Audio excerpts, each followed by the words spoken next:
Today we're talking about bats and how they can affect SCDOT's strategic 10-year plan to rebuild roads and bridges. Many people don't realize that SCDOT has an environmental department. We're here with Ann Marie Altman. She's a permitting coordinator for SCDOT to talk about how bats and creatures can affect SCDOT's 10-year plan. We are underneath the Highway 61 bridge on the Colleton-Dorchester County line over the Edisto River.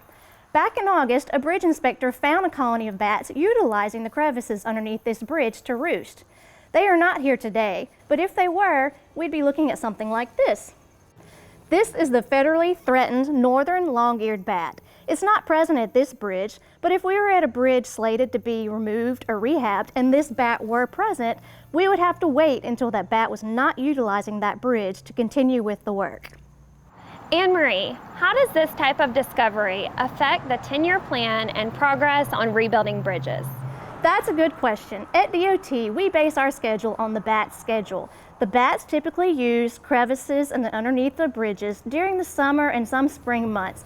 That's when they're more active out foraging and mating. In the winter months, they go to hibernate in caves and cave-like structures. If DOT needed to work on a bridge or replace it, the winter months would be the best time because the bats will not be present under the bridge. How often do you find creatures under bridges like this one? We typically find them in the spring and the summer months. Like I said before, that's when they're more active, out foraging around and mating. Ann Marie, what do you do in the environmental office? So for those who don't know about the Environmental Services Office within DOT, we do a lot of different things. For instance, I could say I wear two different hats. One hat, environmental permitting, and I do it for the upstate. What this entails is working with the Corps of Engineers and the project managers to ensure if a road needs to be replaced or worked on, a bridge replaced, or a new bridge or intersection, that we are impacting streams and wetlands as minimal as possible. And if there are impacts, then we work with the Corps of Engineers to secure a permit to do that work. Now with the bats, my other hat is that I'm a biologist. And I do all these bat surveys. I also do freshwater mussel surveys that can affect bridge projects as well. We do biological surveys. Any kind of threatened and endangered species we need to look out for to make sure that our road and bridge projects do not impact them.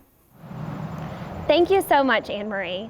This is a really timely story considering Halloween is approaching, and this is a perfect example of the work that SCDOT does behind the scenes to make sure that we can continue progress on South Carolina's roads and bridges. Roeder, SCDOT.